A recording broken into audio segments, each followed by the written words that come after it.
EODC, the expressionist, opinionative, direct channel. Yeah. So it is a bit of a mouthful. That's why we call it EODC, so that we're street. But yeah, we're going to discuss today. We're going to discuss epilepsy and the care that people with disabilities or any illnesses are challenged with when they're either left under the care of care homes that are funded by the government, or they're just left because the parents aren't really taking the precautions they need to take. So we're doing the epilepsy in people in care homes and what they suffer, what they're challenged with. I do believe that when you suffer with epilepsy, you cannot be left alone, can you? No, you can't. Nikita actually suffers with it. My daughter does, but her disability is so severe that it didn't actually have an impact on her life. But someone who walks around, you know, they're at a lot more danger than someone who's constantly being cared for and looked after. So you're constantly monitored, aren't you? Yeah. And you've got some stories here that have disgusted you, really. Really disgusted me. So I'm not going to enclose their names for respect reason, but an A-level student, 17, was found dead in a bathtub. Not the first one. Disabled boy drowned in a bathtub. 21-year-old woman drowned, guess where? In a bathtub. So we're seeing the theme of water here and unsupervised unsupervision. Yeah. So what we want to stress really from the EODC, I never leave my daughter unsupervised. I never do unsupervised either. No, she's got a security monitor in her room, and I can make sure that I can see her at all times. She can call me at all times. And you are in your 20s, and yet your parents have, you know, they love you enough to make sure that you are always accompanied, no matter what you're doing, which is quite a challenge as a family, but you've all sort of risen to that challenge, which is lovely. Is there anything else you wanted to add about the epilepsy? Well, I've covered it all in a solo video, so... Yeah, I mean, my thoughts are really that as a carer, if you're going to commit to be that carer, then you need to understand what expectations there are of you. On it. Yeah, I mean, if your child or someone that you're responsible for is suffering with epilepsy, you can't leave them alone because... They need 24/7 round the clock supervision. That last moment, if they're not being monitored, you can't actually give them the right treatment when the seizure happens, and the seizure could be prolonged, and therefore there's no medical treatment that they might need. And obviously, if they're in water, they're going to drown. So we've covered that. I think it's really important from a carer's perspective and from someone who suffers to make sure that you don't leave anyone who could suffer from anything that's dangerous. So yeah, you're right, do your research.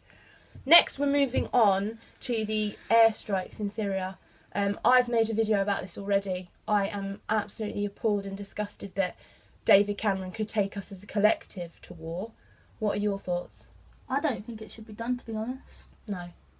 I mean, I've been getting in touch with the RMP, and he said that peace is a process, and he understands why I feel so compelled to stop the bombing, and that him, as he's got experience in war, you see, he said that he's fought 3 times in combat, in war. That's RMP for our city, and he says that his experience tells him that he is trying to take away the terror. My response to that was, peace is not a process, it's a state of being. I know we're in peace right now, we're not getting blown up. True. Yeah, so that's peaceful. I was quite sickened by that email. Not that I didn't appreciate his reply and his politeness, but I was sickened by the fact that you could accuse peace as being a process when truly it's how you feel, it's your inner state and your external state. Externally, you're not at peace because, like you said, we're sending our own people to go and bomb another country. Yeah. So as much as, I mean, we are at peace now because we're living in a peaceful country, but we just got an idiot running it. We don't have a dictator who is bombing us right now. So another country knows they're not at peace because they're getting bombed, and I don't believe that peace is a process. I don't believe you have to bomb someone. You don't. To create peace, because that isn't... You know, that's just starting a war. It's backward, yeah. Exactly. So Donald Trump then, who loves war. He loves war, doesn't he? Please don't talk about that twit. He is getting a lot of... Well, he's gaining popularity in the US, and people in the US are for all the wrong reasons. Well, yeah. as far as I'm concerned, he was bankrupt in the summer. Where's he getting his money from? Where's he gaining this popularity, and how? Because he's been a disgusting swine, if I'm honest, in the last few weeks, and Not to mention racist. Very racist. He's discriminative towards disability, and well, now the new decision he's making is that Muslims can't enter the US. So I'd be concerned that perhaps 50% of the profit that you make in that country might be withdrawn if you take away half of the popularity that have a belief. Yeah. I don't know what would happen to the US economy.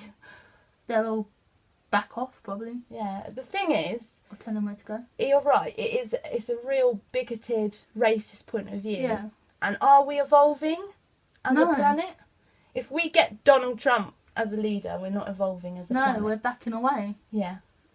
And I thought Obama, although he's got his faults, we showed a sense of evolving because we've moved on, and he was showing that he did want to close down Guantanamo Bay. Yeah, he has shown he's cared. And he did say he wanted to close Guantanamo Bay. He showed intent. Obviously now he's taken us to war. But I think there must be, leaders must have a lot of pressure on them. He has shown how much he's cared. He's put a ban on guns. Yeah. Stuff like that. And in England we don't have guns, so I know that we've got quite severe knife crime. Yeah. Do you think the English would cope with guns here? Or you think, because you agree with the ban on guns? Yeah. Because the people in America, they're very protective over their weapons. They don't like them taken away. They believe that they can act responsibly. So, not that that's been seen. No, there's not been any evidence. Just going back to the epilepsy and also any disability or any illness, fortunately in our society we have care homes, but unfortunately the government has now, they're making so many cuts, and before the cuts were made, the homes were below standard, and now adults are going into these care homes, being left unattended, and you said that most of the stories were government care homes. So they're government-funded, government care homes, and with a governmental body organisation, they should actually have expectations. There's standards that they should be adhering to, and the government should be reinforcing that and making sure that happens, because it's fatal. So is there anything else that you could, as someone who actually suffers from epilepsy, how could you provide advice to a carer in a care home? Because remember, carers may just think they want to do care work, but they're not really aware of how much responsibility there is. Well, being as I live at home and my parents care for me, and with a government care home, you don't have that kind of relationship that I do with my parents. No.